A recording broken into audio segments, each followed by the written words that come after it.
member of the LGBT caucus, but she's an honorary member, Councilmember Karen Koskowitz of Queens. And I want to recognize we have my father, Larry Quinn, here, and I know we have Danny Drum's mother and Jimmy Van Bramer's mother. So,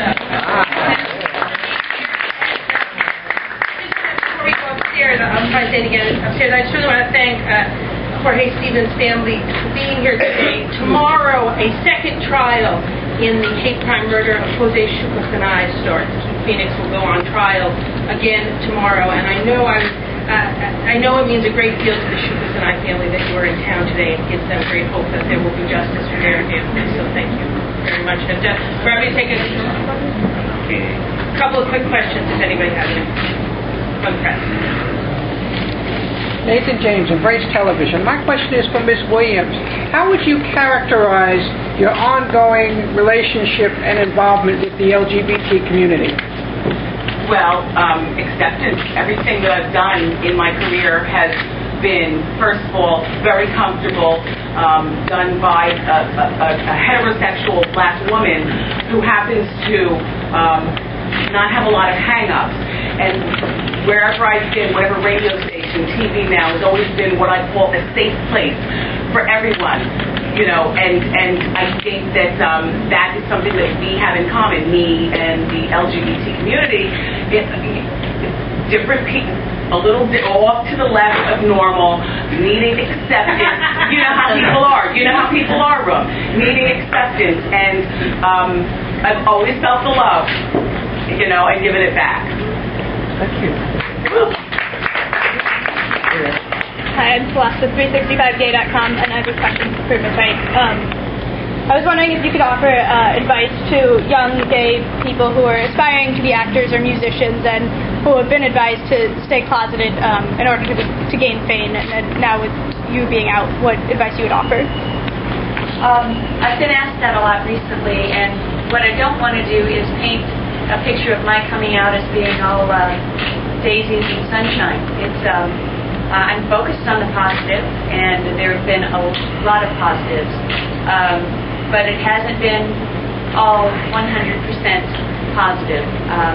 What I don't want to do is be reckless with the young person's dreams and suggest that every young person should run down the street in a rainbow flag. But what I do want to say, because not everyone is in a safe place. I'm in a safe place. I can't be fired. I'm self-employed, and I'm in a spot where I felt safe finally to come out and step forward. But there are young people in small towns that have a dream of making music or being an actor, and they may not be in a safe community. What I want to tell young people is be careful with yourself, love yourself, honor yourself, and go online to places like GLAAD and GLSEN, Faith in America, the Interfaith Alliance. Do some research, and thank God there are places they can go online and they can look for communities online to educate themselves and know that there's a community out there. Come out when you feel safe and make sure that you feel supported. Obviously, truth is better than not, and I feel my life has just gotten so much more magical since I've come out, since I made the decision to come out.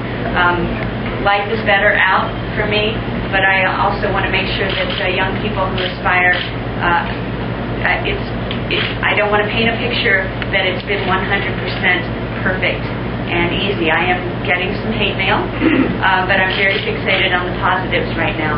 I would encourage young people, though, to find a supportive community, and again, thank God there are those communities online, and there are gay-straight alliances in schools, and I just want to encourage young people to seek those communities out.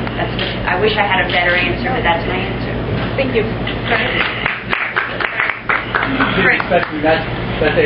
Frank, if you didn't ask a question in the red row, I would have somebody get the defibrillator from upstairs, because I would think something bad had happened. I could ask Ms. Williams.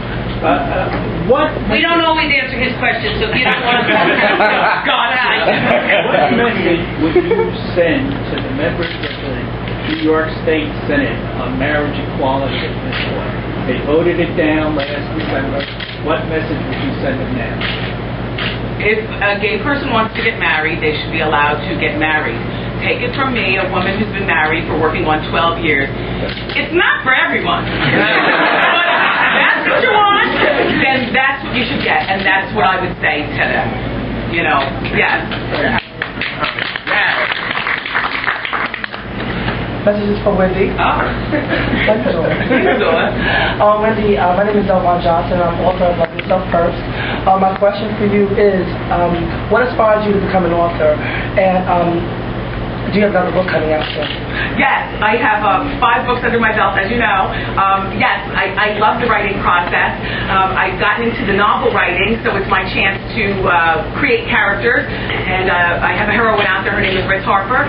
Regarding the first book that I ever wrote, which is my New York Times bestselling autobiography, Wendy Brings the Heat, it was cathartic. I exposed, revealed, and it was just wonderful. And I felt that book back in 2001 was the beginning of me being the real woman that you see today, warts and all. And I have my last question. Okay, you're in it. Okay. One more question. Yes, ma'am. Well, how would you assess the state of gay politics today at the City Hall?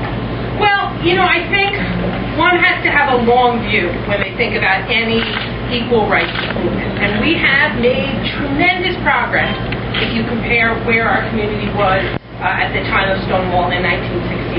So people should be very proud of the progress that we have made. At the same time, there is absolutely no reason why people should be satisfied. We have a city, when we're in, that has an LGBT civil rights law. Our state does not have transgender protection. That's not acceptable. It's great that the first time we voted on the transgender civil rights bill in the New York City Council, it passed. You can't say that about the 80s when we voted on the gay rights bill here. That's progress. We don't have marriage equality in the state of New York, and that is not acceptable. We had an amazing respect for all we hear, and our chancellor kicked it off with myself and my colleagues. That's great. It's not acceptable we don't have dignity for all schools passed by the state. So we are in the place that many civil rights movements are in. We've made progress, but we are not done, and we need to keep moving forward. And marriage equality is a key part of it, but it is not the only part of it. And when we win marriage equality, and I mean when, we need to remember there's still other work to do as well. Thank you.